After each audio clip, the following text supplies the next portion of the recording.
Welcome to Could It Exist in Real Life, where some magic isn't as complicated as you think. While Straight Up is passed out from a night of New Year's Eve intoxication, I decided to start off 2015 by defictionalizing a franchise that's literally taken me since the start of this series to figure out. This is Harry Potter. Harry Potter started out in 1997 as a series of children's novels written by J.K. Rowling. Despite its demographic, it's been popular among all ages, from kids to adults to fellow authors such as Stephen King, who was quoted to have said, "The real difference is that Jo Rowling is a terrific writer and Stephenie Meyer can't write worth a darn. She's not very good." The book spawned off, among most things, a film series starring then unknowns Daniel Radcliffe, Rupert Grint, and Emma Watson. And what did the actors do after the movies were made? Went as far away from each other as humanly possible. Old Danny Boy started doing horror and thriller movies with The Woman in Black, Horns, and later on Victor Frankenstein. Grint went the comedic route, and Watson pretty much became the Chuck Norris of British actresses. I'm not even kidding. Any movie, even if it's complete crap with Emma Watson in it, is bound to be entertaining. Anywho, the books and the movies revolve around a boy named Harry Potter. Since he was an infant, he was pretty much given the shit end of the stick. His parents have died, he was raised by his shrewd aunt and cheapskate uncle, and bullied by his cousin. Then one day, he receives a letter from Hogwarts School of Witchcraft and Wizardry. Since then, his life has changed forever, as he now sets out to become a full-fledged wizard. Along the way, he meets Ronald Weasley, the poor kid of the group, who later becomes his best friend, and Hermione Granger, the bookworm of the group, who is more skilled and knowledgeable about the magical world despite being born of non-magic parents. They run afoul of Voldemort, a thought-to-be-dead wizard whose name alone strikes terror. He's had a connection with the Potter family that extends to more than just being his parents' murderer. The trio are also aided by Albus, Percival, Wulfric, Brian, Dumbledore, headmaster of Hogwarts, an all-round badass that could put Santa Christ to shame.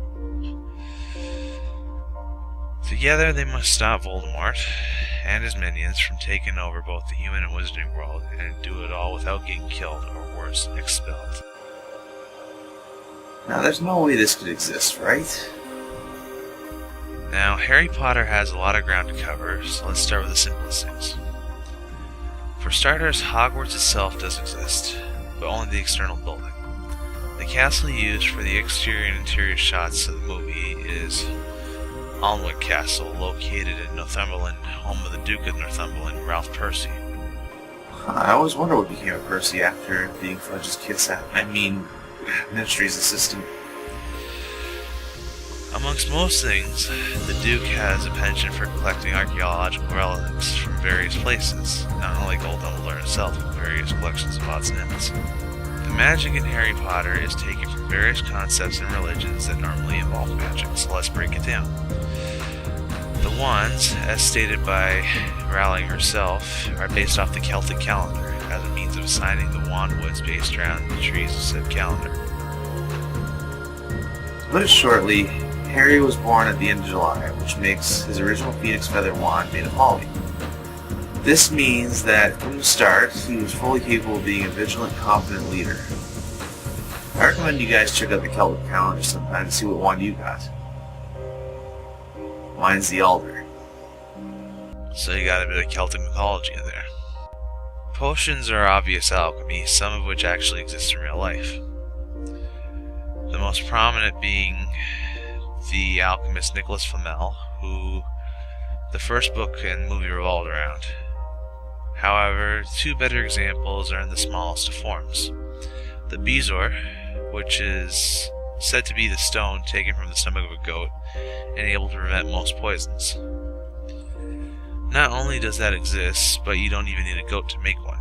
You just need the right foods. Most starch-based foods, such as bread and potato, are slower to digest, mainly because the starch inside them acts as a sponge, absorbing any fluids inside, from natural acids to whatever you drank lately, to certain toxicities, from minor things like alcohol to major things like drug and salmonella. This in turn expands the stomach.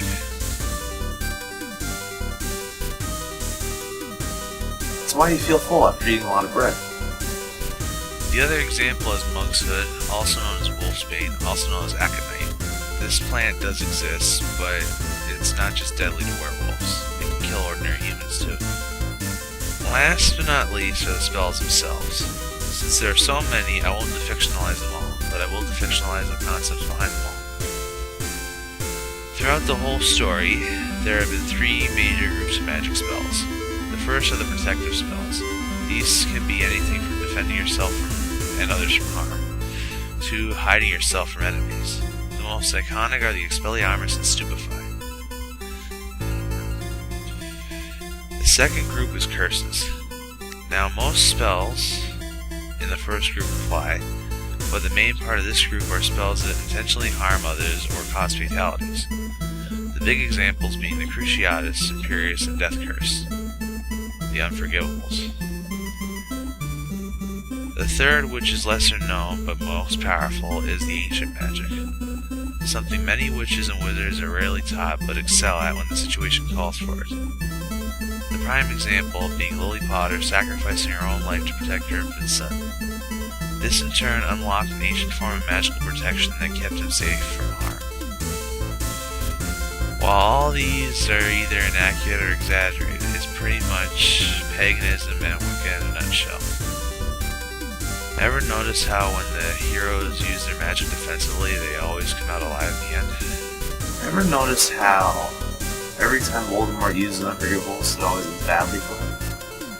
Ever notice how when Lily gave her life to Long Harry's, it worked out so well that many people questioned how he was able to survive a point-blank death curse? They even called bullshit on the whole Horcrux in his blood.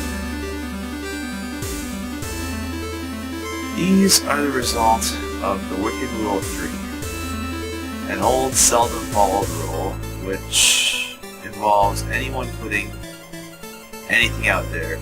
It could be either good or evil.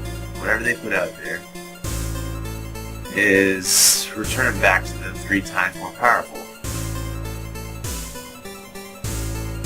Since the trio have been doing good their entire series and using their magic for that good, they've earned happy endings so powerful that it's pretty much borders on taste like diabetes.